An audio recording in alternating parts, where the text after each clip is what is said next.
안녕하십니까. 임채문 세무사입니다. 살다 보면 이제 타인에게 돈을 빌릴 때도 있고 돈을 빌려줄 때도 있죠. 어쩔 때 그러면 돈을 빌려준 돈을 그러면 뭐 갚아야 될 때도 있고 뭐 채무를 면제받을 때도 있는데, 과연 그러면 채무를 면제받을 때 증여세가 과세되는 규정이 뭐 상정법 36조 규정에 나와 있는데, 그럼 그 구체적인 요건이 어떻게 되는지 같이 살펴보도록 하겠습니다. 채무 면제에 따른 이익의 증여를 뭐 이렇게 그림을 통해서 보면 채무자가 있고 채권자가 있죠. 만약에 채무자가 채권자한테 5천만 원을 빌렸어요. 5천만 원을 빌렸는데 운 좋게도 제3자가 5천만 원을 대신 변조해 줘 버렸다. 변제를 해주면서 이 제3자가 채무자에게 그 대신 1,000만 원은 뭐 갚아라. 그럼 4천만 원 이득을 보게 된 것이잖아요. 그럼 이 4천만 원이 증여이익이 돼서 증여세를 과세를 받게 되겠죠. 이렇게 이런 유형에 의해서 이제 채무 면제에 따른 이익 증여 뭐 이렇게 이런 뭐 흐름에 따라 구도가 형성이 됐는데, 그러면 상정법 규정은 구체적으로 어떻게 규정이 됐는지 살펴보도록 하겠습니다. 이 채무 면제 등에 따른 증여 요약, 뭐 여기 보면 이제 과세 요건이 나오죠. 과세 요건이 어떻게 나오냐 그러면, 일단 채권자로부터 채무를 면제를 받은 경우, 뭐 당신 나한테 돈 빌리고 한 거 내가 그냥 안 갚도록 하겠다. 면제를 해버리면 뭐 채무자 입장에서는 그것만큼 이익이 들을 걸 보니까 증여세 과세가 되는 거고요. 그 다음에 제3자가 채무를 뭐 인수를 해버리거나 변제를 하거나, 인수나 변제나 다 제3자가 뭐 갚아주겠다는 거 아니에요? 그러니까 그 당해 채무 면제 이익이나 변제 인수 이익을 받은 그 채무자가 증여세 납세 의무자가 되는 것이죠. 그럼 증여 시기는 언제로 볼 거냐? 증여 시기는 채권자가 채무 면제에 대한 의사 표시를 한 날, 난 네 채무 내가 안 받을게 한 날이 증여 시기예요.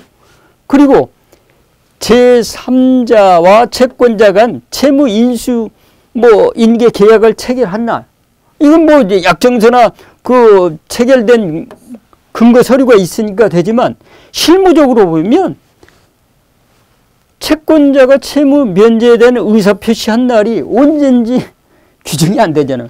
이 날짜가 확정이 되어야 증여세 신고도 하고 세금도 내고 그럴 거 아닙니까?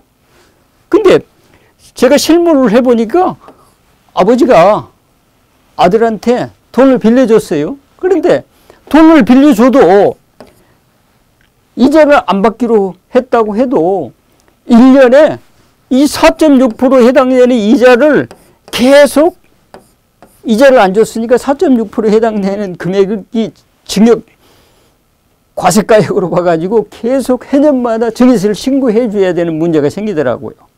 돈만 빌려줬는데 그 이자 4.6%를 계속 내야 되니까, 그러면 뭐 이렇게 해서는 본인 것도 안 되면서 10년 지나면 46%에 해당되는 증여이익이 아들한테 생겨버리잖아요.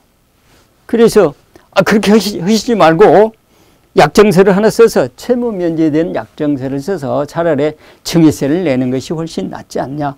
그래야지 10년 지나면 46% 이자에 대해서 증여세를 과세받는 거, 이거 너무 한 푼도 돈을 증여받은 것도 없으면서 이자만 증여받은 걸로 하는 것은 좋지 않으니까, 뭐 이럴 때는 이제 약정서를 하나 써가지고 증여세 신고해 준 사례가 있는데, 의사표시, 이것은 의사표시 한 날이 구체적으로 언제인지 규정하기가 힘들기 때문에 그런 거고요. 뭐 증여세 과세가액은 이제 채무 면제나 인수 변제에 따른 그 금액이 뭐 이렇게 정해진 가액이 되겠죠. 그게 채무 면제를 받았으면 채무 면제를 받고, 내가 채무 면제를 해준 대신 면제해 준 사람에게 채무자가 뭘 이렇게 주면 그 보상 그 금액만큼 빼고 그 채무 면제 이익이 따라야 되겠죠. 그리고 그 채무 면제에 대해서 납세 의무는 당연히 채무 면제를 받은 사람이 납세 의무가 되지, 채무 면제를 뭐 받은 사람이 그 납세 의무를 져서 자기가 증여세를 내면 되는 거고요. 그 다음에 여기서 중요한 것이 뭐냐 그러면 이 채무 면제를 실무적으로 어쩔 때 이런 경우가 많이 생기냐. 우리 과세 당국에서 과세 사례를 보니까 아들이 은행에서 돈을 빌려요. 그리고 돈을 빌리면서 담보로 아버지 담보를 넣고 담보를 제공해 가지고 은행에 돈을 빌리면서 그 몇 년 뭐 아들이 이자도 주고 원리금을 상환하다가 살며시 채무자를 아들에서 아버지로 바꿔버려요. 그러면 그 채무를 아버지가 갚겠다는 거 아니에요?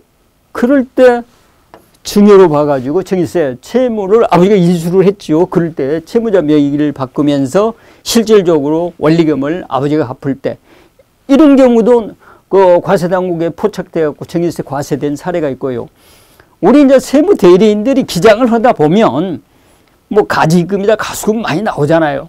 그 가지금이나 가수금 그 상 누구 가수금인지 누구 가지금인지 이걸 계속 대표이사 가지금이다, 뭐 주임정 단기 대여금이다, 뭐 차입금이다 이렇게 표기를 해놨는데 그 당사자 이름을 중간에 슬며시 바꿔버리는 것을 바꾼 부분을 과세당국에서 포착을 해가지고 이 가수금이 그 대표이사 그 아버지 건데 갑자기 가수금 그 명의자가 아들이 돼버리면 회사에게 받을 금액이 아버지가 받아야 될 것을 아들이 받게 되는 그런 뭐 경우가 생기게 되잖아요.